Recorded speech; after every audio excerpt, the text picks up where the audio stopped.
Welcome back to Shul Lights. A viewer asked me to compare the D4SV2 to the new DM1.12 in terms of throw and flood.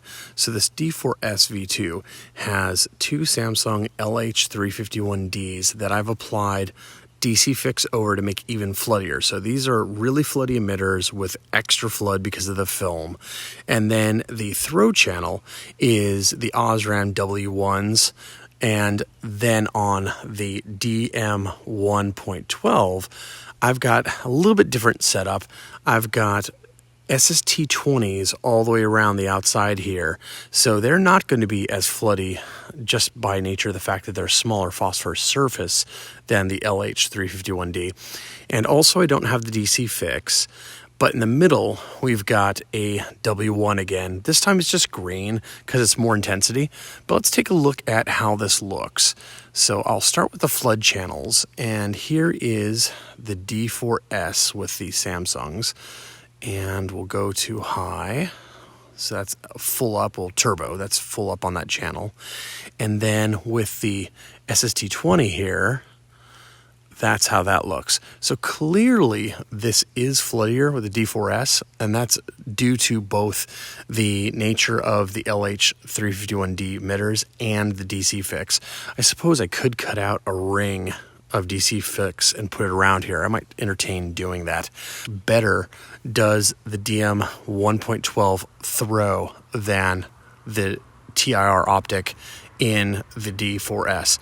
So let's switch it over, click, hold, and make sure that we're all the way up. And let's hit those trees, those palm trees back there. Those are 110 meters away.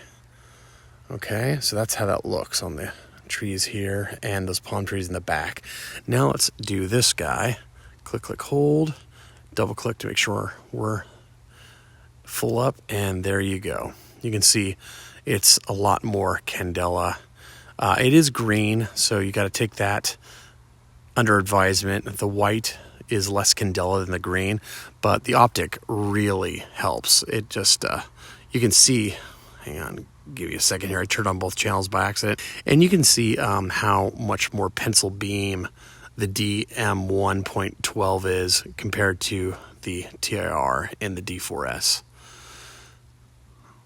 If you haven't watched my other video yet about setting up a dual channel Hank light, I wanted to point out that you should watch that video, because I got a situation where if I go to, let's say, the throw and double click, I go to full on that channel alone. But then if I ramp down and come up and hit it and then double click, I get both channels. It's kind of a cool little hybrid model where you don't get both channels every time you turbo, but you get it if you intentionally do it. So anyways, I hope that was educational there. I think that the DM1.12 is the new flood and throw king. I really love this light.